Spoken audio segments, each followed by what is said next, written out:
It's quite an art form using tape. I encourage everybody to listen to tape. Unfortunately, those machines are really going away fast. Ampex stopped making tape. Everyone stopped making tape. There's one boutique company that I heard about that makes tape again, and that 2-inch tape machines have been having a resurgence in terms of people wanting them because they are kind of cool. But the reel of tape is like $375 a reel for 15 minutes of recording. So that also brings up another point, which is totally not about the recording arts part, but more about the business parts. The budget for tape on a regular 10-song album was sometimes larger than what people have as a digital budget to make a record now. Just for tape, we'd spend thousands of dollars on tape. And then we'd make safeties. So we'd make copies of the tape just in case one got damaged. There's a side of me that still likes the fact that we had limitations and that singers couldn't just come into the studio and sing it once and go fix it and walk out. Back then, it's kind of like we'd spend 2 weeks on a lead vocal sometimes to get it just right.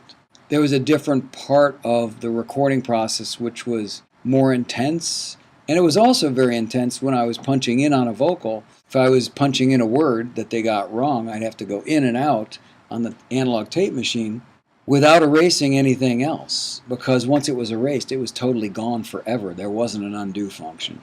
You'd have to be bold, and you'd have to say, okay, I'm going to do this, and not hesitate.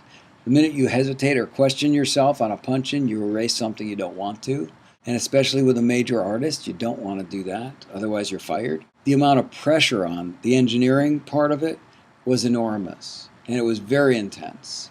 It's a little different than in the analog world compared to the digital. Now you can just go, oh, you don't like that vocal? Undo, undo, undo, undo. Oh, there we are. The only thing you got to be worried about, oh no, the computer crashed.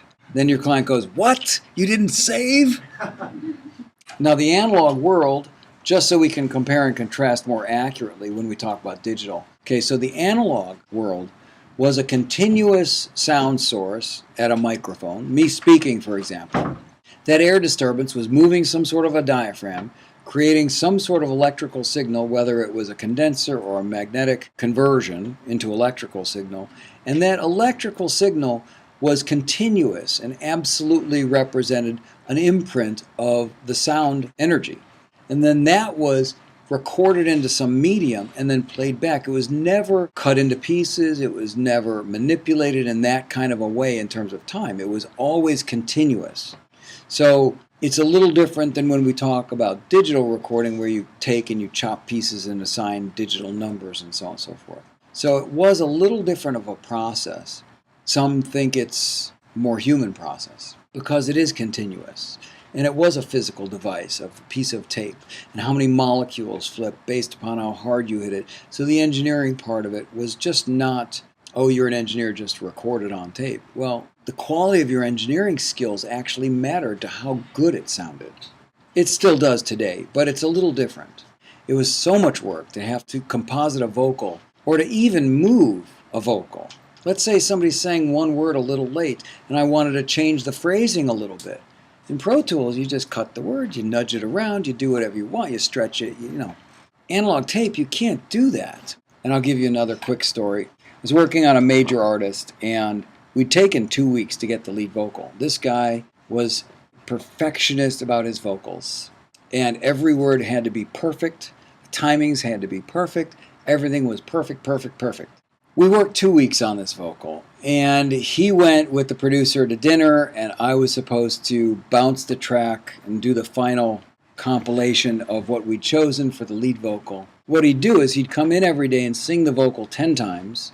We'd take the best pieces out of all of those 10 takes, put it on one track. Then the next day he'd come in, sing it 10 times. We'd use the composite from the day before and compare it to the new day, see if we beat any line or any part of the performance, and use the best stuff. We did that for like 10 days. So we had a compilation over 10 days of close to 100 performances. And they went to dinner, and I accidentally erased the first line of the first chorus. That wasn't a good thing to do.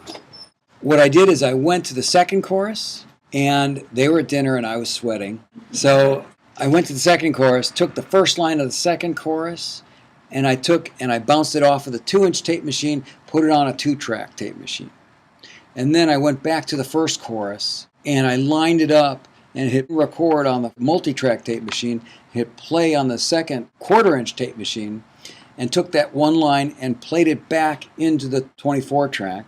And I had to get the timing just right so it would sit in the proper place. And then I'd record it on the 2-inch tape machine, and I was able to fly it in. Kind of like in Pro Tools where you cut a line and you paste it somewhere else. Of course, in Pro Tools, you can nudge it around. Every time I missed the right timing, I'd have to start over and rewind the tape machines and try to get my timings right. It took me literally an hour to get that line feeling like it did, and I was deathly scared that they would know that I did this. When they came in, I was like, "How was dinner?" To this day, nobody even knows. So that told me a little bit that when you heavily focus as a producer, sometimes everything matters so much, and in the final outcome, once your mind has let go of the process and you go, "We got it," then you don't pay attention anymore, and it's not that important. And the public never knows what you went through to get it.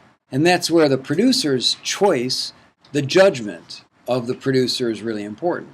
Well, should this be exciting and energetic, or should it be kind of sad or like a little different attitude in the vocal performance? And all that matters as to how people perceive it, and one might be sung just as well as the next. That's the hard part, when you get two choices that are really good. I mean, it's a good problem to have, but it's still a really bad problem because then you don't know where to go with it, because do we want to go in this direction or this direction with the song?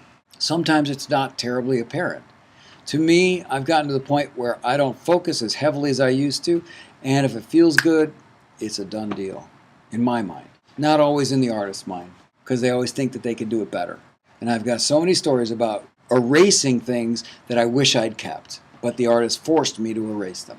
And that's the problem with analog. You really have to make judgments and make them stick, which can be good if you've worked in Pro Tools and had 500 tracks and never made a decision. Then it's really hard to mix it.